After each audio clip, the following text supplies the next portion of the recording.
अरहन्ताणम् नमो अरहन्ताणम् नमो अरहन्ताणम्। मंत्र की साधना हिंदुस्तान में बहुत होती रही। हिंदुस्तानी लोग मंत्रों में बड़े पारायण रहे हैं। वैदिक परंपरा में, जैन परंपरा में, बौद्ध परंपरा में शाबर मंत्र, दूसरे दूसरे प्रकार के मंत्र बहुत चलते रहे हैं। किंतु मंत्र की साधना करने वाला इस बात को जानता है कि जब तक अपने आप को सुरक्षित नहीं बना लेता तब तक मंत्र की साधना खतरे से खाली नहीं होती। इसीलिए मंत्र की साधना करने वाला सबसे पहले कवच की रचना करता है, अपने कवच बनाता है। शरीर के चारों तरफ एक कवच रचना करता है और कवच बनाने के बाद फिर बाहरी उस पर कोई आक्रमण नहीं हो सकता।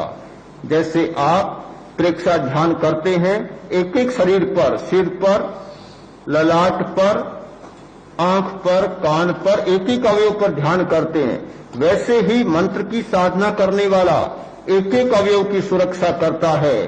तो अमुक देवता मेरे सिर की रक्षा करे, अमुक मेरे ललाट की रक्षा करे, अमुक मेरी आंखों की रक्षा करे। ऐसे एक एक रक्षा मंत्र पढ़ता पढ़ता पूरे शरीर का कवच बनाता है और फिर मंत्र की साधना में बैठता है। कवच के बिना कोई सुरक्षित नहीं होता। तो नियंत्रण की शक्ति एक हमारा बहुत बड़ा कवच है। जब ये नहीं होती कोई सुरक्षित नहीं होता। जिस व्यक्ति का अपनी आंखों पर नियंत्रण नहीं, जिस व्यक्ति का अपने हाथों पर नियंत्रण नहीं और जिस व्यक्ति का अपने पैरों पर नियंत्रण नहीं, कैसे सुरक्षित हो सकता है? जिस व्यक्ति का अपनी जबान पर नियंत्रण नहीं, कैसे सुरक्षित हो सकता है? चलता ही गाली बक देता है, या तो लड़ाई शुरू हो जाती है, मारपीट शुरू हो जाती है, या और कोई बड़ा उपद्रव शुरू हो जाता है। चलता ही किसी को पीट देता है, लड़ाई शुरू हो जाती है। कितना नियंत्रण होना चाहिए कि भी किसी व्यक्ति पर हाथ उठाना है तो 5 बार सोच लेना चाहिए कि उठाऊं या न उठाऊं, क्या परिणाम होगा। पूरा विमर्श पूर्वक काम नहीं होता, नियंत्रण पूर्वक नहीं होता। आवेश आया और मुक्का मार दिया, बड़ा अजीब होता है।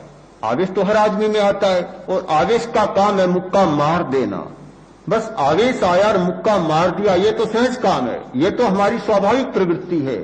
पर हर शिष्ट आदमी ने अपनी स्वाभाविक मनोवृत्ति पर नियंत्रण करना सीखा है कि मुक्का मार देना, ये तो आवेश कहता है कि मुक्का मार दो, पर वह सोचता है कि मारूं या न मारूं, क्यों मारूं, मारने का क्या परिणाम होगा, क्या कठिनाई बढ़ेगी। यह सूत्र बहुत जरूरी होता है, बहुत आवश्यक है। इस प्रकार की घटना आवेश में हो जाती है।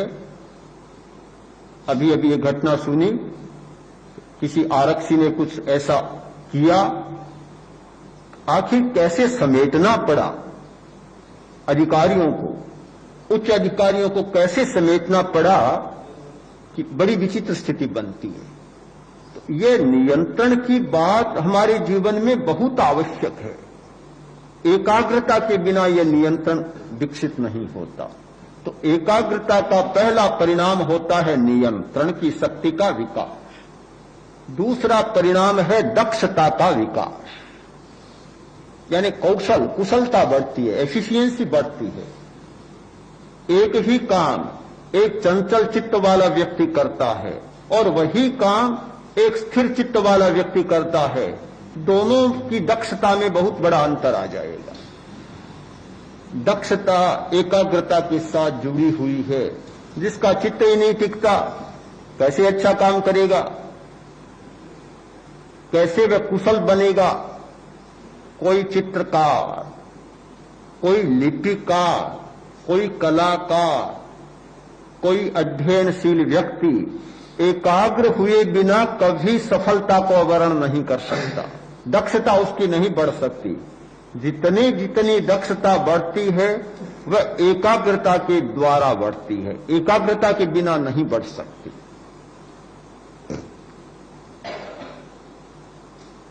ये दक्षता का विकास करने के लिए बहुत बड़ी साधना करनी होती है। जो लोग चित्र बनाते हैं वे पहले बहुत एकाग्र होते हैं, बहुत बड़ी एकाग्रता साधनी पड़ती है। आप ये न माने कि ध्यान करने वाले को ही एकाग्रता की साधना करनी पड़ती है। एकाग्रता की साधना वे सब लोग करते हैं जो दक्षता प्राप्त करना चाहते हैं, चाहे किसी भी क्षेत्र में। आप तो स्वयं जानते हैं, निशाना लगाते हैं या बंदूक चलाना भी सीखते हैं, तो क्या एकाग्रता के बिना कभी हुआ है क्या ऐसा? हमारे यहां तो बहुत प्रसिद्ध बात है कि राधा देव को साधा, यह साधा। किसने साधा? उस व्यक्ति ने साधा जिसने एकाग्रता से। द्रोणाचार्य पूछते चले गए, क्या देखते हो, क्या देखते हो? कोई कहता है कि वह देखता हूं, कोई कहता है वह देखता हूं, वह देखता हूं। सब असफल होते चले गए। आखिर अर्जुन आया, क्या देख रहे हो? बस केवल पुतली देख रहा हूं और कुछ नहीं दिख रहा। चलाओ बाण। सफल हो गया। केवल वेद को देखने वाला, केवल लक्ष्य को देखने वाला तो सफल हो सकता है, और लक्ष्य के साथ 10 चीजों को और देखता है, गुरु पहले ही स्वीकार कर देगा कि तुम असफल हो गए, चलो बैठो, क्यों प्रयास करते हो? कोई अर्थ नहीं है प्रयास करने का। तो एक बिंदु पर, एक लक्ष्य पर जब तक हमारा ध्यान केंद्रित नहीं होता तब तक दक्षता की बात नहीं की जा सकती। तो एकाग्रता के 2 बड़े परिणाम होते हैं, नियंत्रण की शक्ति का विकास और दक्षता का विकास। तो एकाग्रता के ये कुछ पहलू। एकाग्रता क्या है, एकाग्रता कैसे प्राप्त की जा सकती है, एकाग्रता का परिणाम क्या है, उससे क्या हमें मिलता है, इन पहलुओं पर एक प्रारंभिक चर्चा हमने की। एकाग्रता की शक्ति तो बहुत आगे तक चली जाती है। इसका एक दूसरा पहलू भी है, वह भी हम समझ लें। एकाग्रता एक शक्ति है, छुरे की धार एक शक्ति है, किसी भी शस्त्र की धार एक शक्ति है। वह धार भौंथरी भी हो सकती है, तेज भी हो सकती है। शस्त्र की धार को तेज करना एक बात और उसका उपयोग करना दूसरी बात है। एकाग्रता की शक्ति का दुरुपयोग भी हो सकता है और अच्छा उपयोग भी हो सकता है।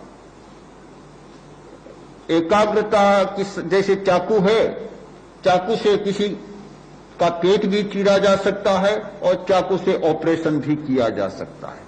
एक डॉक्टर चाकू का उपयोग करता है और एक कोई अपराधी चाकू का उपयोग करता है, उपयोग में बहुत अंतर आ जाएगा। तो एकाग्रता एक शक्ति हो गई। अब प्रश्न रहता उसके उपयोग का। इसका उपयोग कैसे हो?